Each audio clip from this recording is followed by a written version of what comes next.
Sorry for the delay. Not at All right, all. so once again, welcome everyone to our webcast today. We're in for a treat. We have Nilofer Merchant, who is a CEO, strategist, and author. She's CEO of Rubicon Consulting and a leading authority on creating business strategy to achieve success. And most recently, she's the author of our book, not our book here at O'Reilly, we published it, The New How, and we're very excited about her book. Nilofer is also a columnist on Innovation for Business Week, and she's part of the O'Reilly Experts Network. So she's available for speaking, consulting, etc., and you can find her at O'Reilly.com/experts if you're interested in that. So Nilofer has a unique collaborative approach to solving tough problems, and she's worked with companies like Adobe, Apple, Nokia, and HP. And today she's going to talk to us about an area that she is known to be an expert in, collaboration, and specifically subversive collaboration. Now, before I turn it over to her, I do want to say a couple things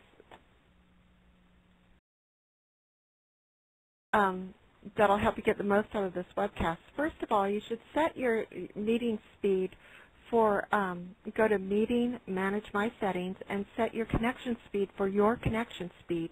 If you don't know what that is, select DSL. Now, we're streaming the audio for this, and it should be quite good. If you've dialed in to the audio, if you dialed into the phone line, please mute your phone line so we don't have an echo.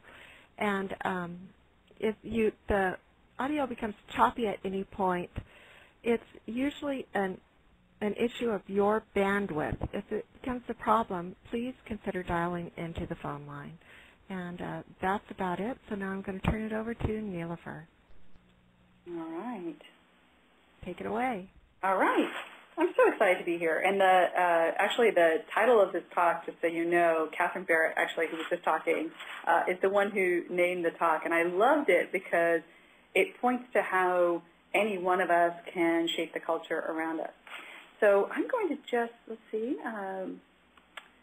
share sort of the structure of the talk. I want to share some larger context of what I'm seeing in business and some stories around that, then dig deeper into 5 ways to kick some serious ass, and then we're going to leave a lot of time on the back end to talk about co-creation itself. And so the basic premise of this talk is I certainly have a point of view and things I've seen work and so on. I expect all of you do too. And in the spirit of co-creation and collaboration, I'm not expecting to take the full time to talk. I'm hoping that we actually spend a big portion of time on the backside having a conversation. And Catherine, of course, will manage all that. So that's the structure of what we're going to cover today. And just before I step into it, a couple hashtags you may want to know. The content that I'm talking about is largely from Chapter 2 of The New How, and of course my handle is Nilofer, which is my first name. There you go. So just to start out, let me share a story of a person named Anon. And Anon was a person I knew relatively shortly when this opportunity came up, and a company I was working with was saying, hey, we need this really exceptional product management guy in the mobile space. Do you know anybody? I said, I actually really know this guy. I just met him recently, but I think he seems like a really sharp guy. And he went in for the interview, and what I heard back actually really surprised me. So I was so excited. I was absolutely convinced they were all going to fall in love with each other. And sort of like dating, though. You really don't want to be involved once you connect people up because you don't want to be like the person who did the blind date. But I kind of introduced them and then thought for sure that connection would happen. And both parties came back and said, hey, it didn't really work out. And what the company kept saying about the guy was he challenged us to no end. He asked a bazillion questions. Effectively, he was in our face. And by in our face, what they were actually saying was he didn't fit into the box that we expected him to fit into. And they were trying to sort of, hire someone for a job description rather than sort of hire someone for the work.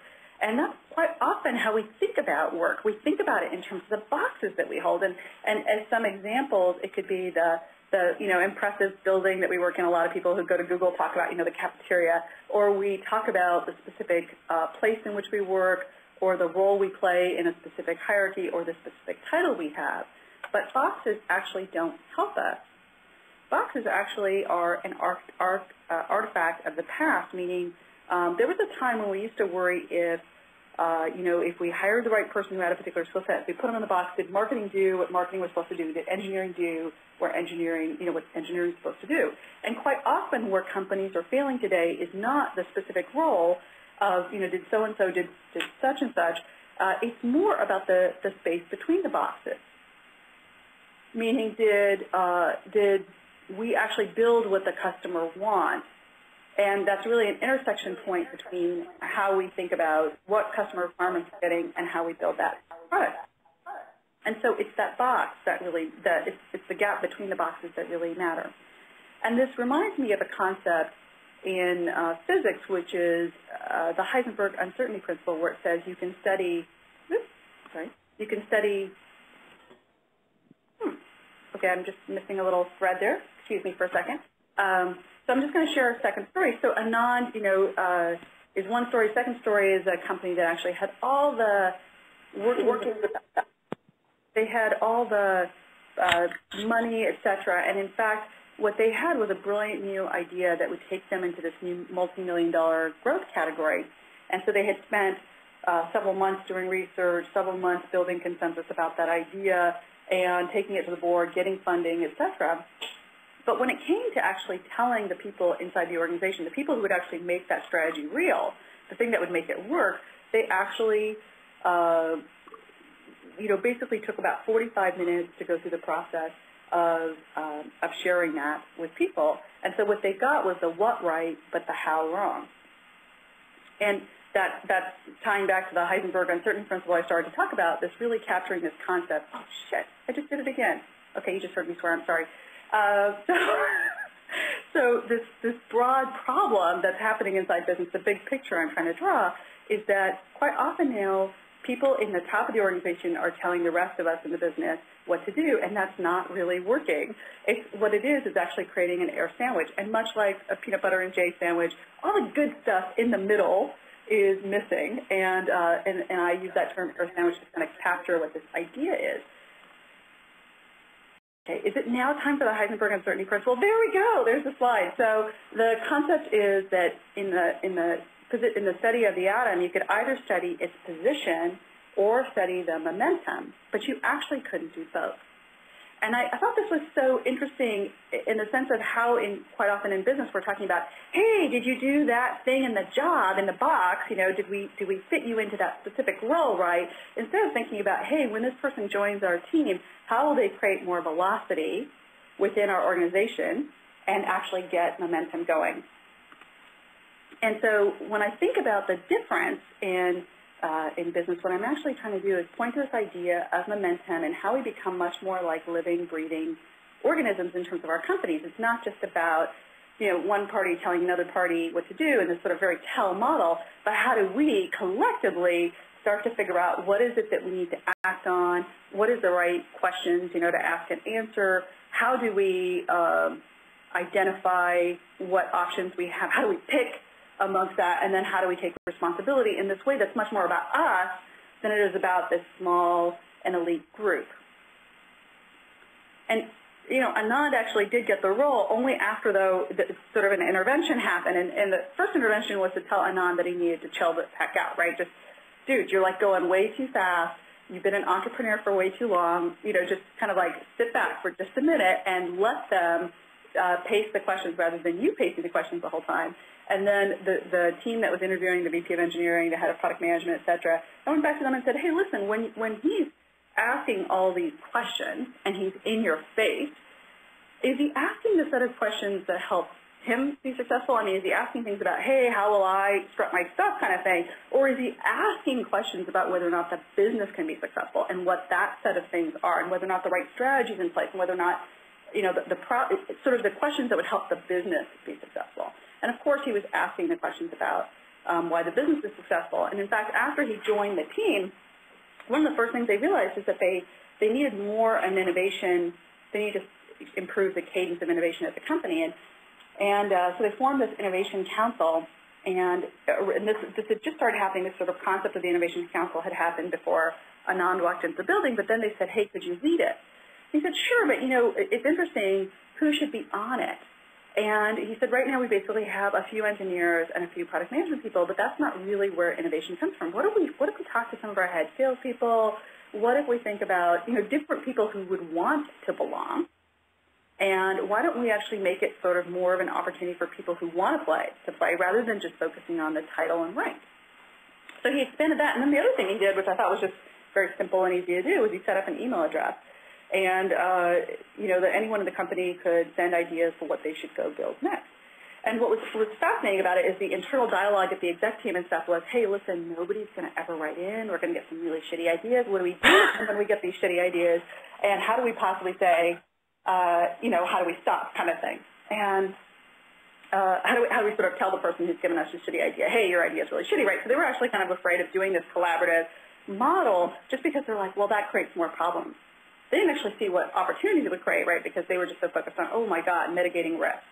And what actually happened when he sent out this email saying, hey, anyone can participate, is hundreds of ideas came in over the course of coming into the organization, really kind of identifying, hey, this is a place where we can be competitive. This is a place where we have a unique piece of technology in the company we're not advocating enough. And while not every idea was absolutely valid and necessary to go forward, a whole bunch of them really got people thinking. And one of the things that he's doing is producing sort of this ongoing dialogue, putting things back out there and saying, here's what we're thinking about, what else do you think? And he's kind of creating this dialogue, not just him, but the rest of the crew. And that's really what I'm talking about when I talk about this notion of collaborator. He's not really worried about, do I have the role that I need to have in order to have that conversation? He's really talking about, how do we succeed? So, and this, of course, makes sense in terms of market forces that are going on, too. So I'm going to take just a quick minute and kind of do another big topo view of what's going on. So all of us who have been inside companies for a long time, like let's say 10 years or 20 years, some period of time, I'm kind of dating myself by just saying how old I am there. We used to quite often produce what we produced inside the core of the company, meaning, somebody figured out what product we should build, marketing and sales did some long-term research, et cetera, and it was largely within the confines and core of the company. And today, those walls of where sort of product value and service value and brand is happening is no longer happening within the sort of confines of the walls of the company. It's actually happening in this much more porous, much more entrepreneurial kind of way, meaning companies are not just figuring out what to do just all by themselves, they're really interacting with the market. And I'll just point to some quick examples all of us can relate to. One of which is thinking about how Dell and their Dell Form, Ideas Form product line really helped them think about what could they build, right? It wasn't just about Dell kind of thinking about it inside, but thinking about how do we actually figure out what do customers want? Of course, everyone's talked about how brand experiences have significantly changed and we're no longer in charge of our brand, that customers are having this conversation. So those walls are coming down. And so when you think about these big market forces, what's going on is that we don't have the time to have a bunch of people kind of understand something but then sort of roll it up through the company in order for a smaller group of people to make decisions, right? It's much more about how do we decentralize decision-making, how do all of us, as we play our separate roles in our business, take on more responsibility, take on more advocacy for what we think is the right thing, and how do leaders let that happen? But I'm going to focus on the role of the collaborator in the rest of the conversation. So this shift is happening, and I don't think that anyone would argue that. It's more just how do we adapt and how do we really change how we come to work every day. And so my fundamental premise that you've probably already led on is that I believe that anyone can do this kind of work. I don't believe it's an elite group of people. And in fact, when MIT Sloan Review did a review of the book, I thought they helped me understand something, which was they said, hey, she's assuming that everyone is really smart and creative and has something to offer, and that's a big assumption because your company may not, right? But I actually have this belief that in this age in which we live, most of the people that we're hiring for kind of getting the right people on the bus, using that Jim Collins phrase, then we're sort of saying, hey, can you sit on the bus? And I'm like, no. We need a whole bunch of people going back to that last diagram, figuring out how to really act, flatter, how to go do what really needs to happen. So that's my bias going into the conversation. I'm hoping you will agree with that bias, that anyone can lead and set the decisions and do the right thing. And what I'm pointing to is also this notion that any one of us can change the culture in which we work. In fact, just a sort of a side comment here, Hugh MacLeod actually did the art for the New How. He actually imagined him doing that long before I even wrote the book. And this diagram to me, this little drawing that he's done, piece of art, it just perfectly captured the whole notion of as each of us come to work, each of us actually impacts the culture. It's not something that is just finally a top-down kind of exercise. It's how do we each come in and shape that? And sometimes we submit to the norm. We submit to what other people are doing. And what I'm pointing out is that sometimes we can actually just take that on ourselves just by the way in which we step into it. So I actually like to take a second and pause and see if there are any questions before I go into the next section.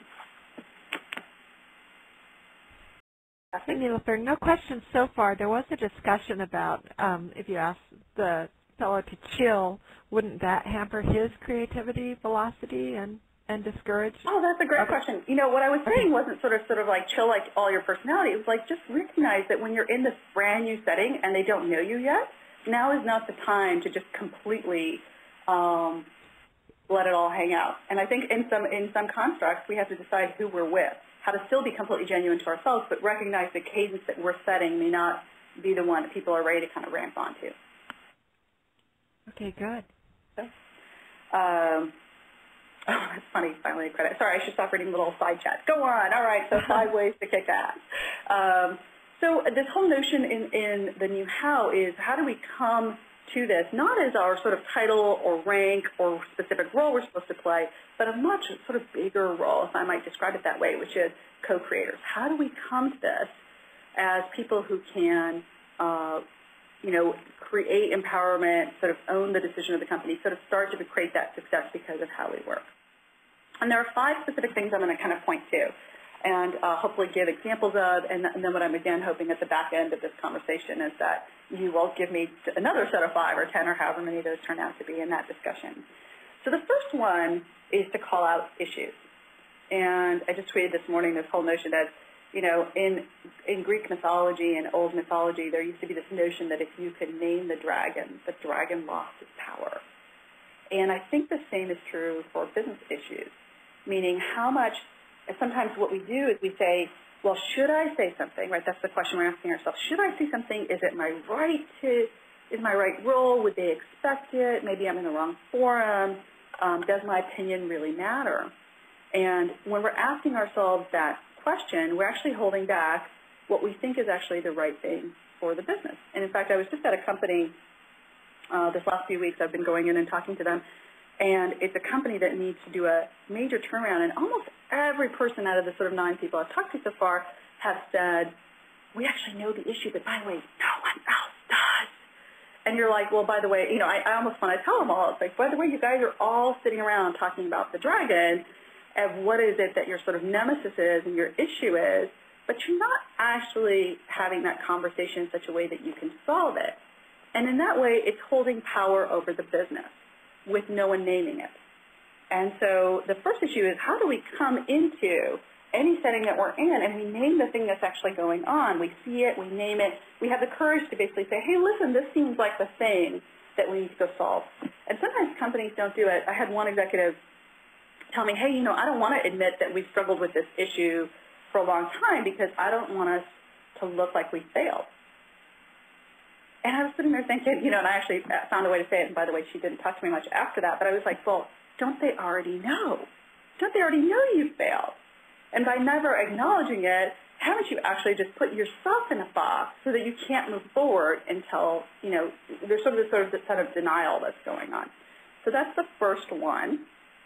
The second one is about how we approach one another. And one of my observations in working, okay, so I worked at Apple, I worked at Autodesk, I worked at, and of course some of the companies I've consulted with, I spent quite a bit of time at, Adobe and Nokia, and some good companies, and also really interesting startups. And what I've noticed is people often go into meetings ready to share what it is they know, meaning they focus even in advance, saying, oh, I got to make these 3 points.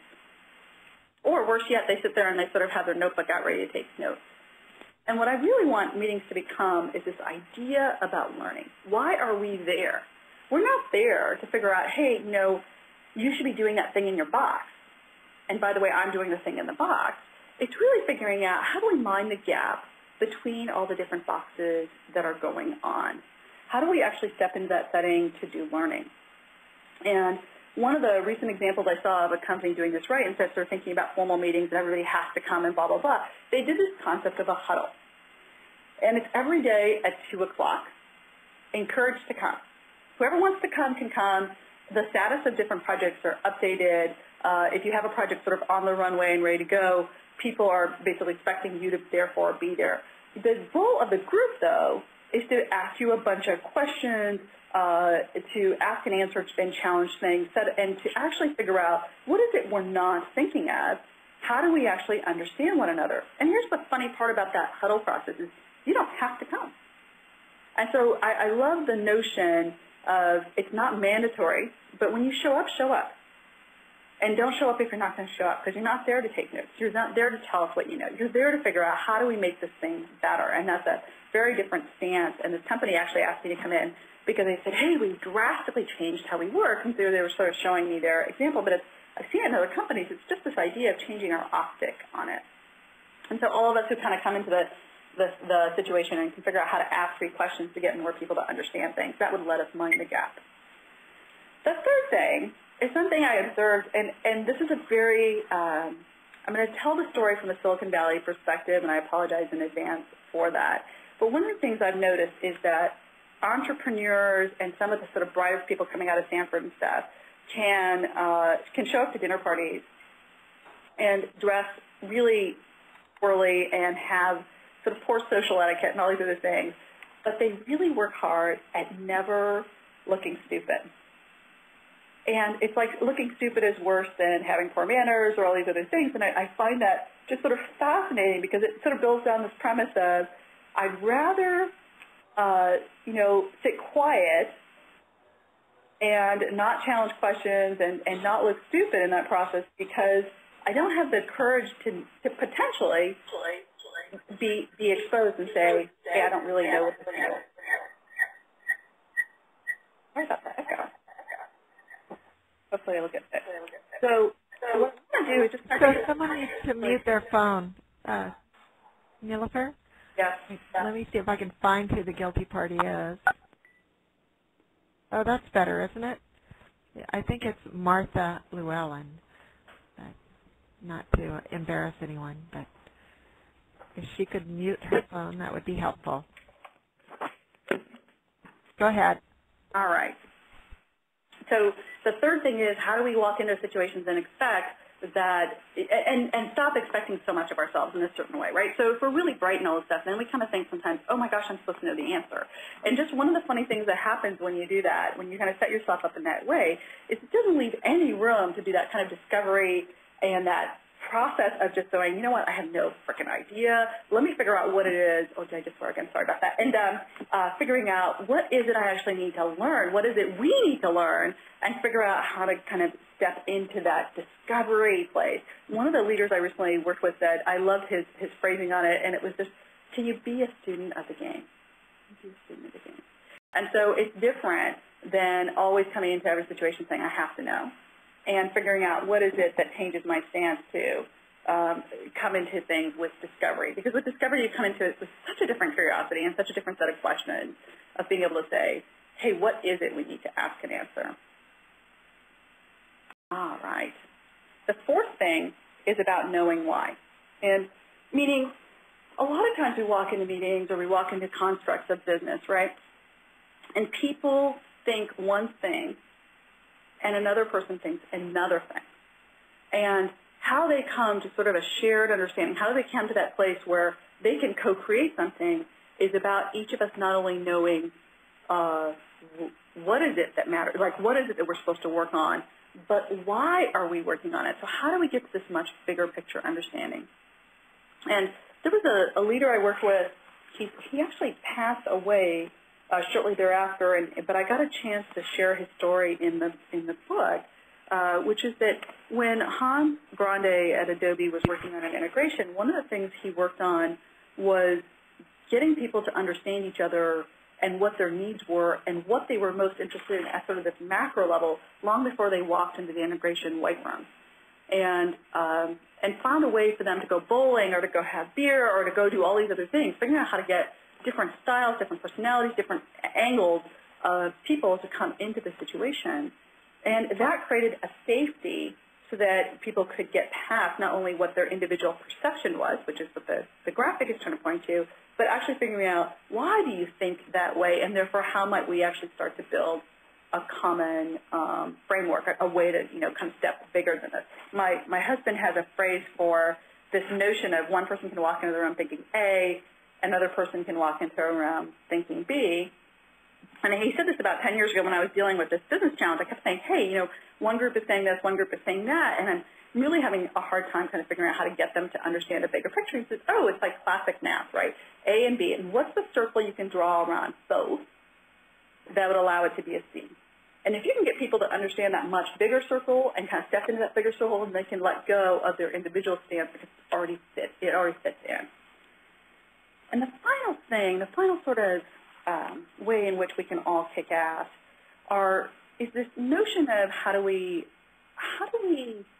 deal with challenges? How do we deal with politically sensitive things and go forward? And this here again, yet another Hugh graphic, which I just loved, where a leader is saying, hey, any questions? But he's not actually looking at his people, and the people are doing this thing where they just want to hold a gun to their head, right? Because they know that shit's already gone down and bad stuff is about to happen.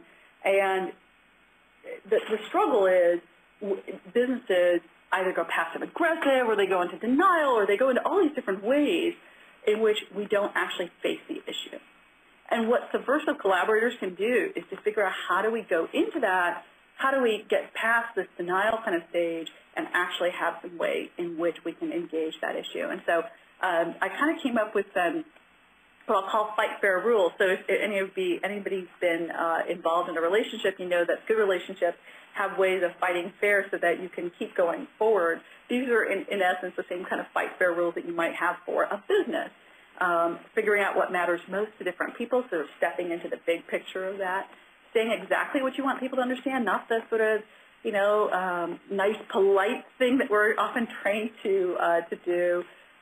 Figuring out how to say what we believe is right, not as truth, but as early findings. Figuring out how to say, you know what, it seems like it's this.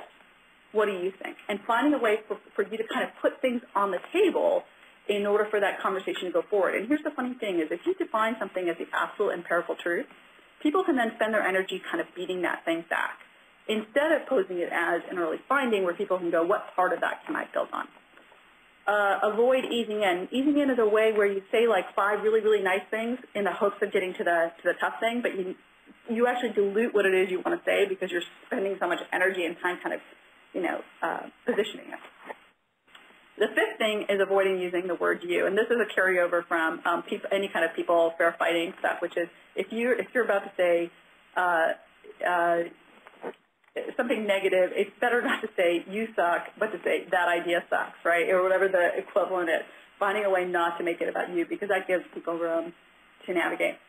Sixth thing on this is just the accounting for differences. I think we sometimes believe everyone should be like us or has the same skill set or the same perspective or whatever else. And really, it's just kind of being sensitive and open to the fact that people do have different points of view, and that's what we're actually trying to bring to the table, because just like you have a point of view that needs to be heard, other people have points of view that also need to be heard. And it's in that, it's not that every idea is going to win out, it's that you guys are going to find a way to have that fair fight so that you can actually move past it and kind of understand and grok each other. And then really, one of the last things that helps in fighting fair is to figure out how to ask people, what is it they're seeing? And it's almost as if I did put an elephant in a room and I had, a group of people sort of sitting on different sides of the room, but if they were blindfolded and their olfactory powers were turned off, what they would describe would be dramatically different, right? Some would describe the tail, some would describe the nail bed kind of thing. They would all describe different things, and you might think that what it is that they're describing is dramatically, like, unique things. And really what they're doing is seeing different angles of things. So how do we get people to actually say, hey, what is it you're feeling? And by the way, where are you, right? Where's your location? So we might be able to say, sales is seeing that the product is priced too high, and product management is saying the product is priced too low. Then coming back together you might say, you know what, we might have two different products here, and there's two different product sets that are actually being described in one thing, and you might be able to change the product segmentation. By the way, that's an actual example, the way I just described it. And so what I'm pointing to is this wonderful way of saying, let's not go passive, and let's not go aggressive. It's not about like being in everyone's face, and it's not about stepping back and saying, I have no role. It's figuring out how do we actually just take it on calmly, deliberately, with courage, so that we're saying, I'm going to keep doing whatever is right for the business, independently of whether or not everybody else around me believes that that is absolutely it. But my intent and my desire and my way is to figure out how do we get to the point where we can all win, right? And I'm not going to sit back because I believe one of my roles is to help this company, this team, this whatever, make it to a finish line. And so just kind of stepping back and recapping those 5 things that we just talked about.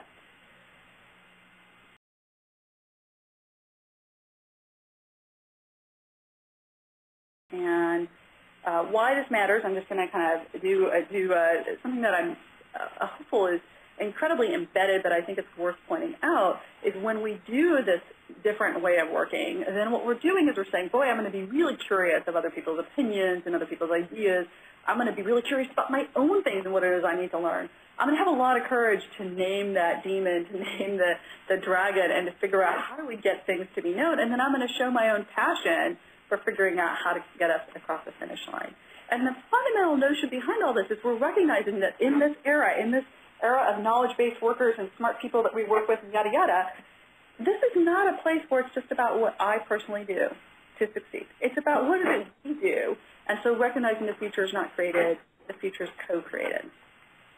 And the belief then is that you can become this sort of new how superhero. And it's not about the superhero, there's a single one in the business, his name is the boss, but about how do each of us don the cape and accept the power that is within us so that we need to step into that powerful role. When I talk to CEOs and such about the same set of concepts, but I'm talking about it from a different angle, one of the things they say is, I don't want to step back from my sort of superpower role where I make every decision because I'm not sure people are ready for it. I'm not sure they're stepping up.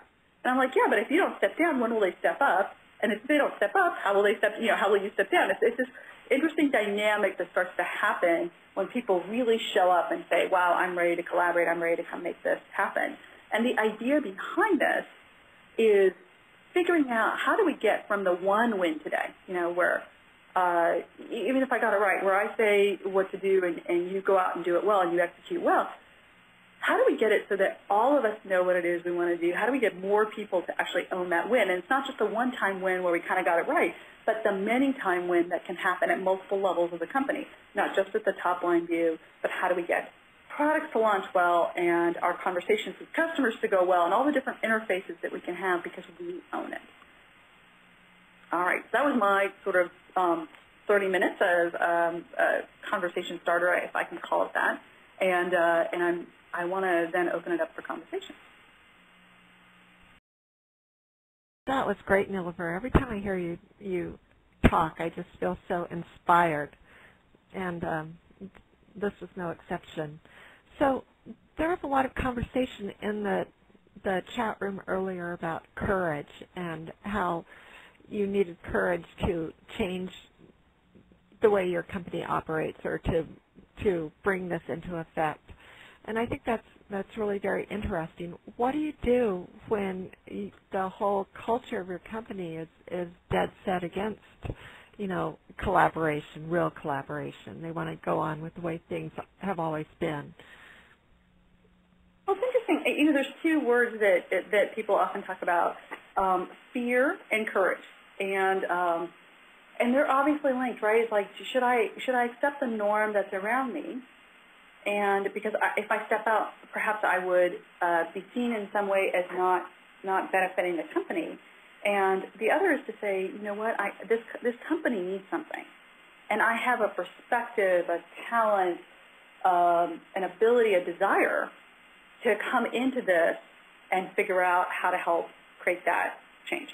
And so really it's about thinking about where's your locus of control. How do you move from the thing that is outside you to how do you start to figure out what is it that you can influence, you can start to shape, and then you start doing that. And I always find courage is this wonderful thing that we talk about, but courage is not, it's not a concept without action.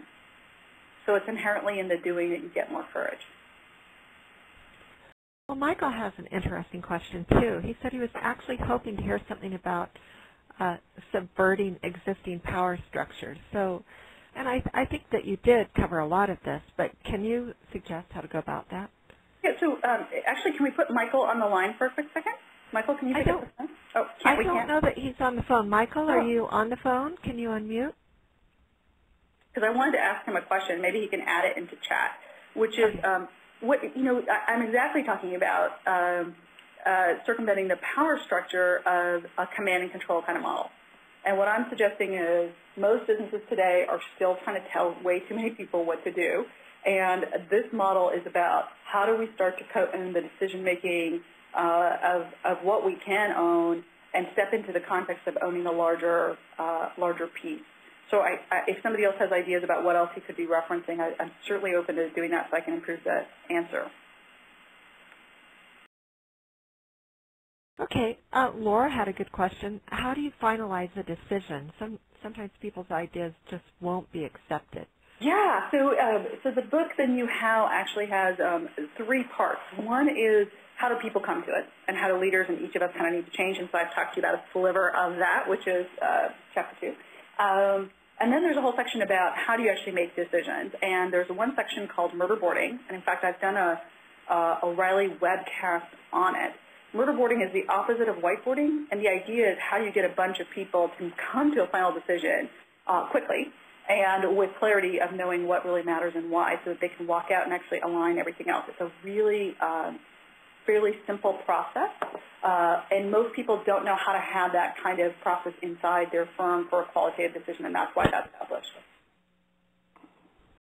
Yeah, I'll post the link to that webcast in just a moment. So I'm hearing a slight echo in my voice. So David had a good question here. Would this new collaboration, new communication channel start to change the organizational structure, and how do you suggest dealing with this? I mean, I think it's a good thing, but...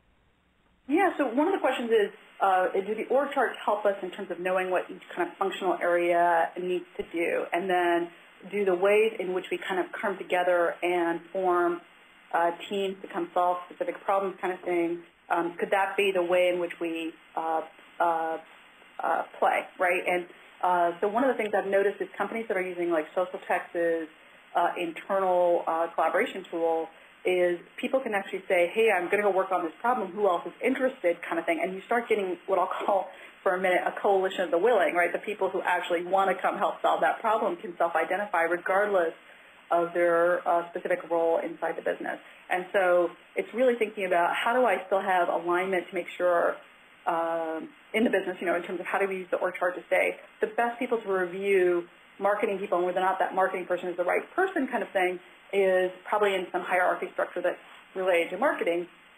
But then when we actually do our work, when we think about how do we go solve problems or go figure out what we're going to go innovate on or design the next strategy for whatever, then it's thinking about how do we actually come together as a team independently of the title. So I've been watching teams actually do it that way so that the collaboration is in the thinking, not in the doing, right? Because once we figured out what it is we want to do, then get back to your thing and go do it. And I shouldn't have to supervise you or track you or whatever else because, that's a different kind of culture that I'm talking about. It's just more individual accountability. Here's a question I think is really a good question. It's from Joel, and you were talking about finalizing the decision. So this is a follow-on to that. He says, how do you unfinalize a wrong or counterproductive decision? Oh, that's how do a you great question, Joel. That's a great question. So in the murder boarding process, once you've picked and you've sort of killed off the other options, one of the things that you do is you develop a parking lot system to actually say, here were other ideas that we considered, and here's why they weren't considered. Wikis are great for communicating that. And one of the things what you're aiming for when you're murder boarding is not just the decision, but the why of the decision. So we picked this because we think, we can own this competitive landscape for the next 3 years, whatever the specific decision process is. So that way, when new data comes in, which of course happens pretty often, you can go back and say, you know what, the situation's changed, which warrants us to come back and reevaluate that decision. But it's based on knowing the reason why we made the decision in the first place. What was the thinking? I find it really interesting, and I'm sure as you guys go back to work, I find it so interesting how much we communicate the what of what we're doing, but not the why of what we're doing. And I think if we actually change more of our conversation to the why, then we can engage a lot more people in figuring out how to create more alignment. That's great. So Lois has another question about what are some of the common barriers to this model of collaboration? So one of the most common barriers is when reward systems are still set up to reward the individual accomplishment. So, you know, in the example when I started earlier about the boxes, did Joe do what Joe was asked to do in the box? When in reality, Joe needs to actually be accountable to, let's say, sales.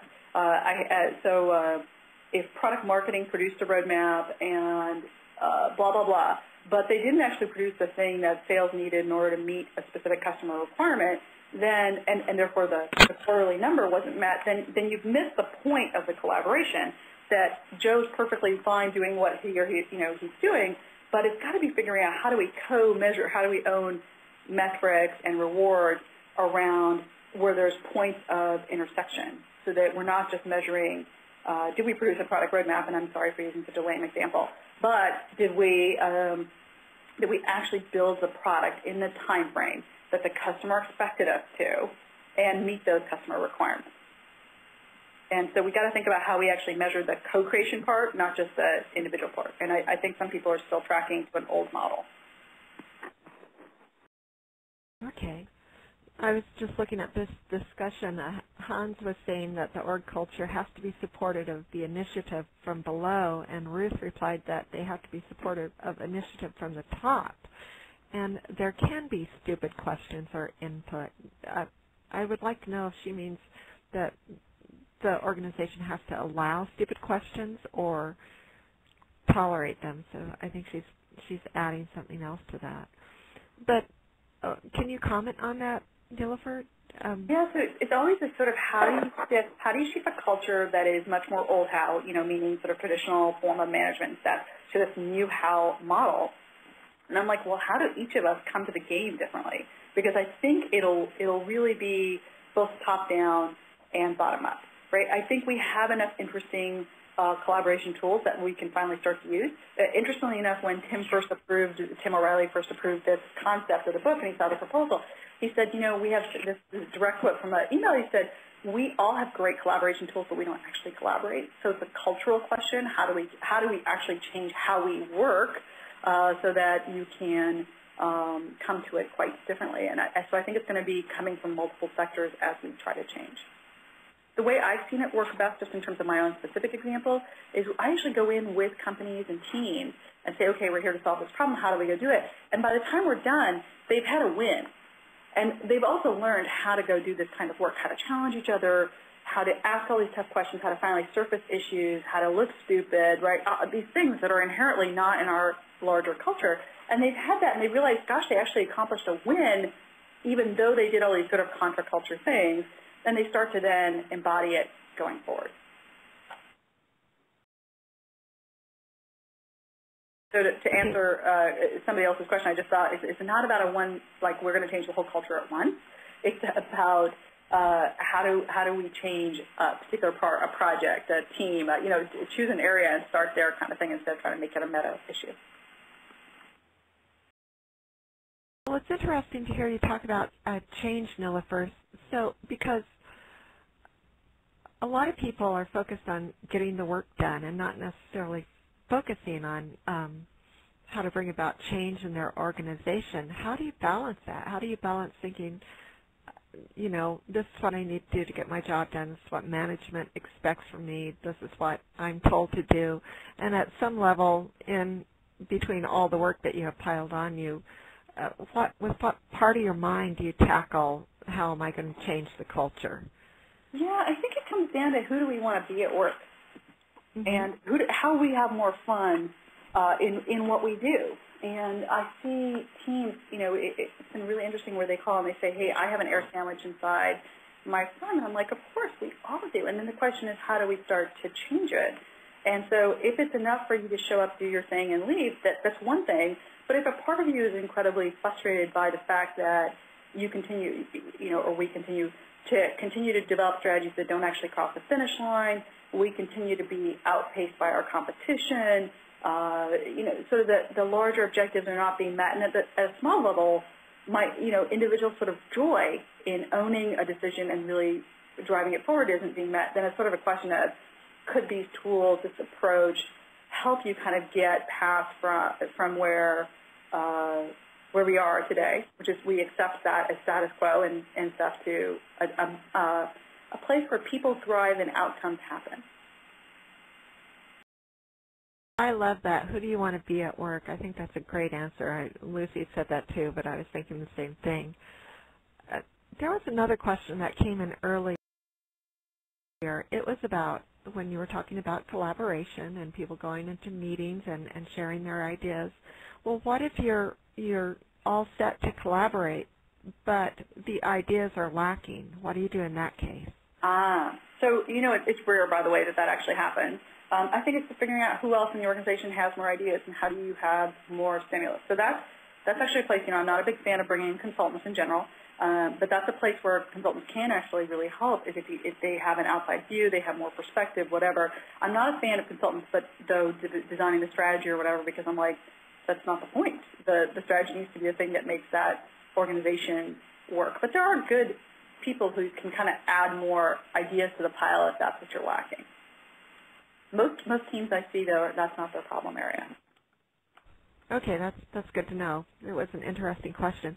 So I find that fascinating that you're not a fan of consultants, because you are a consultant. Yeah, but what's really funny is consultants either stay or they leave. This is the problem with consultants, right? If they stay too long, then you become dependent on them and you need them.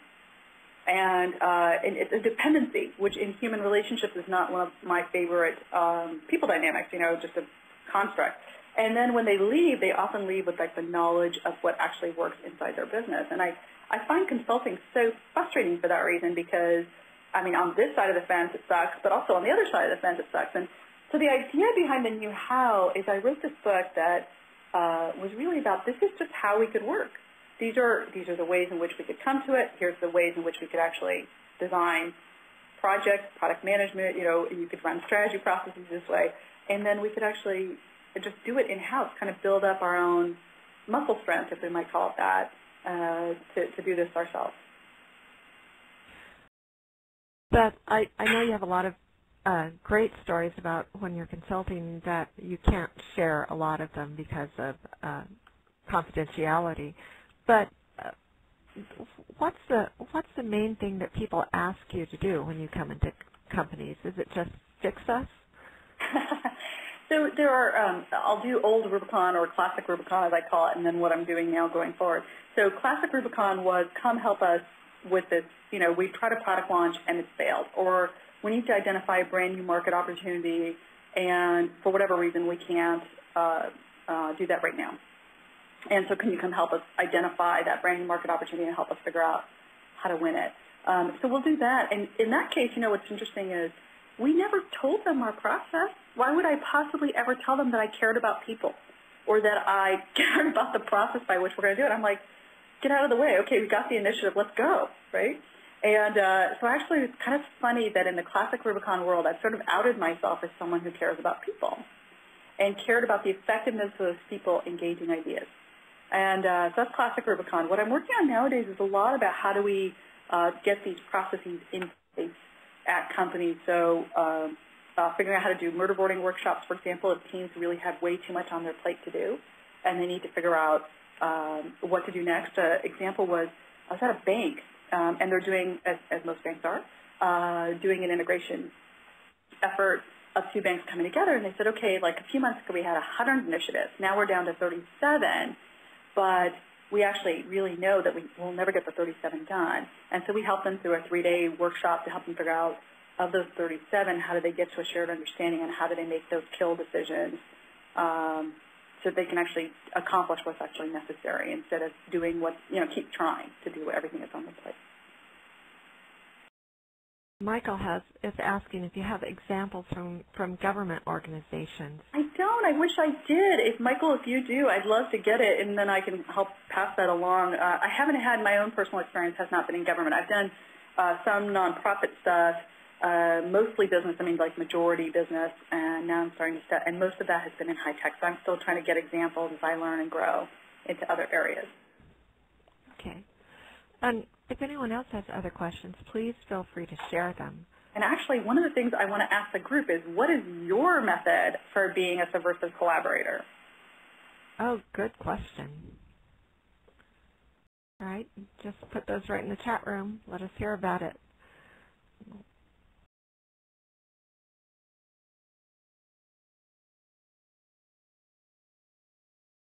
Michael's still finding his way. I saw a lot of talk about sharing, and people said that that's the secret to collaborating. Well, it is sharing, and it's also, here's the other interesting thing, though. It's not about sharing like in this kumbaya kind of way. I'm not actually, if you kind of, watch me for any length of time, I actually don't give a shit if people feel good. I give a shit if we're using this stuff, excuse my language again, if we get to an outcome. The point isn't about how we feel about each other. The point is, how do we get a point where we can be a lot more nimble and take on those issues and have the necessary understanding and move. And Laura, who just wrote in about agile software, it's exactly that parallel, which is there used to be a time we used to do waterfall strategy development because that's what made most sense. It allowed control to happen in certain places. And now it's much more about how do we act more agile, but it's still much more about outcomes than it is about how we feel. Okay. Yeah, there are some interesting comments here. The first one, they're coming in fast. The first one I thought was interesting. She said she lets other people think it's their idea. Yeah. It's fascinating. That's a great tool, and I think women especially use that tool where they try to get it to be somebody else's idea. I'm like, that's one way of doing it. It's as much as how do we get to a shared idea, but it's definitely the good part about that is making sure it's not about your ego and advocating for the thing. Right. So Ruth says grease the wheels by starting off with an idea, even if it's not wholly formed. And, Carl is saying you do have to care about people, how people feel. Well, you do and you don't. I mean, we all want to work with each other, right? But it's not just about how we feel. It has to still move us towards an outcome. Otherwise, the reason the corporation or the government exists or whatever, its purpose is not met. Okay, good point. And so I think sometimes when people think about collaboration, they think about it as the warm, fuzzy part, and I'm just saying collaboration is co-laboring towards a goal. It's still towards this major direction, and if we just felt good about each other, then we could sing Kumbaya, and that would be fun, but it wouldn't get us anywhere. Oh, that's great, co-laboring. I hadn't even thought of that. So clear. So I think Michael's looking for what did he ask? Worst case of territoriality. Hope I pronounced that correctly. And how you overcame it. So he's. Sorry, I missed it. Can you repeat that? Well, yes. He's asking for something anecdotal from you. The worst case of territoriality. Not hard to say. And how you overcame it. So I will tell, what it ultimately comes down to is someone's really territorial. It really is about how do you get them out of the way. And the only clean way I've seen it happen, I'll tell you the non-clean way and then the clean way. The clean way is to say, hey, listen, we're going to have this shared goal and have whoever it is that's responsible for setting the bonuses and outcomes and stuff, tie it to the other person or the other objective, right, so that you're in it together. And usually people will do the right thing if they're highly motivated and there's no way for them to kind of still do what they want and see the thing fail kind of thing because they'll work towards that common goal. That's the clean way. The unclean way is to say, listen, this isn't going to happen, and just to get someone out of the organization. So there are people who checkmate other people.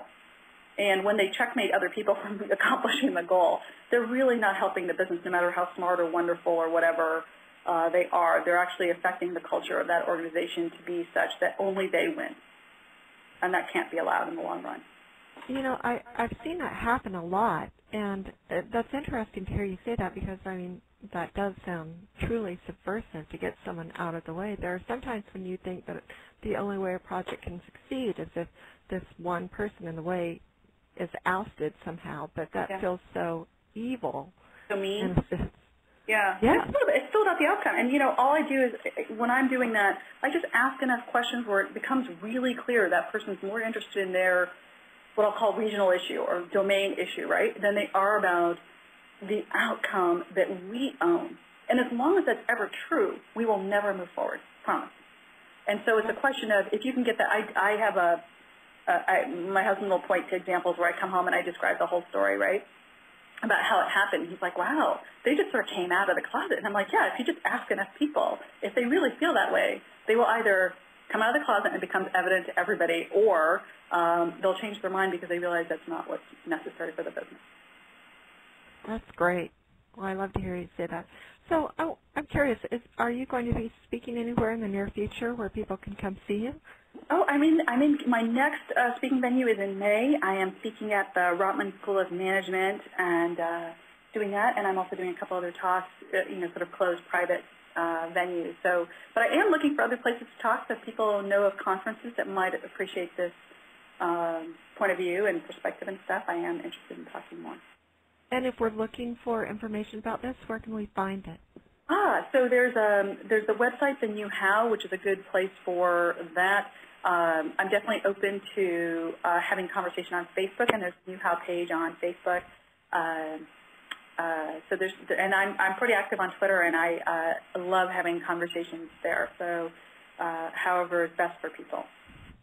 Okay, great. And Mary, can you put her Twitter? Oh, the Facebook. Mary's adding a couple of URLs there. Oh, perfect. Great. Well, I think we're about out of time, and I just want to thank you for an extremely inspiring talk today. I hope that we all got a lot out of it. And for those who missed any part of it, we have recorded this, and we'll have the recording available in a couple different ways so you can view it. And that should be fairly soon, by the end of this week or early next week. We always run a little behind on that. So, Nilofer, I just want to say thank you very much for doing this. It was a great talk. Wonderful to be here. Thanks for all the conversation, you guys. All right.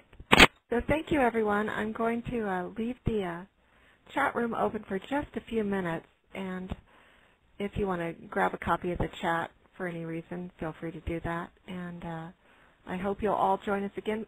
I do have one small request. When you leave the meeting, if you could please take our brief survey. It's very brief. Just give us some feedback on this and let us know how we can improve the experience for all of you. Thank you so much for joining us today.